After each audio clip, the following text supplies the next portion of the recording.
The decriminalizing marijuana, the idea of it, I am in support of. I don't like the fine that is attached to it in the ballot question. I think it needs to be much, much higher.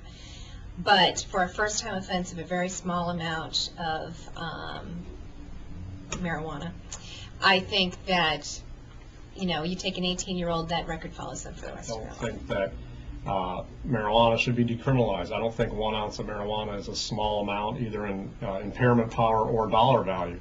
But if for some reason that passed and became more like a parking ticket type of crime, well, that's what the will of the people.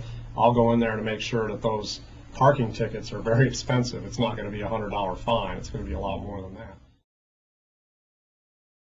I do not support the entire elimination of the state income tax. But what I am a firm advocate of is continuing on the path of, as was passed a long time ago, rolling it back from 5.3 to 5, which was passed as a ballot question a long time ago. That's $700 million. It's a lot. It's becoming obviously more challenging now in the fiscal crisis we're in, but that $700 million, I'm sorry, it represents 2.5% of the budget, $2.50 out of every 100. And again, if we do have the will to take the state government, all the agencies and that, top to bottom, look at them, I'm certain we can find $2.50 out of every 100. There are economic indicators that will, the tax rate, the income tax rate was frozen at 5.3 due to the economy.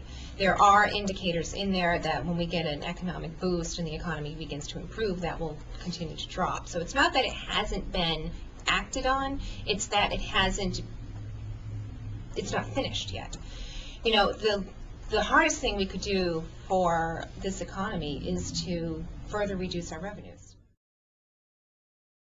I'm not opposed to the concept of casinos or gambling. I was opposed to the governor's initial proposal because I felt going with 3 casinos at one time, not knowing a brand new area for us, I thought is a little risky, and a lot of the revenue projections right from the get-go were under question. So for me to support a proposal, it would have to be data-driven with a lot of backup information on what the impacts of the community. I didn't like his approach at the beginning of a big 3 casino plan.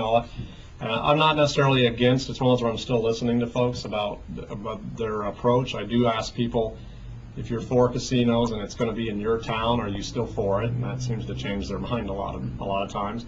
And I think if we're going to go into that, there's nothing that says you have to go all in. You know, we have other places already that are set up for, you know, the racetracks and that, where they've kind of got that infrastructure and facilities. So start one in there if you're going to do it and see how it goes.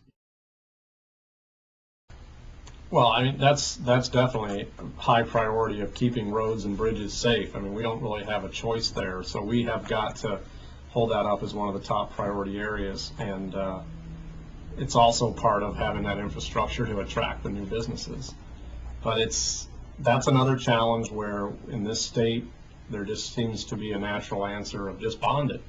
Go out and borrow money to do roads and bridges when there's a lot of, it seems like there's a lot of imbalance on how long we're bonding for versus the return on what we're bonding, you know, what we're borrowing against. So we do have to look at those situations from the financial standpoint of, but we definitely have to maintain the roads and bridges. That's another one of the big challenges. Well, you know, obviously the governor agrees that there is an issue, which is why he brought up the transportation bond bill issued before the legislature this year, and that did pass.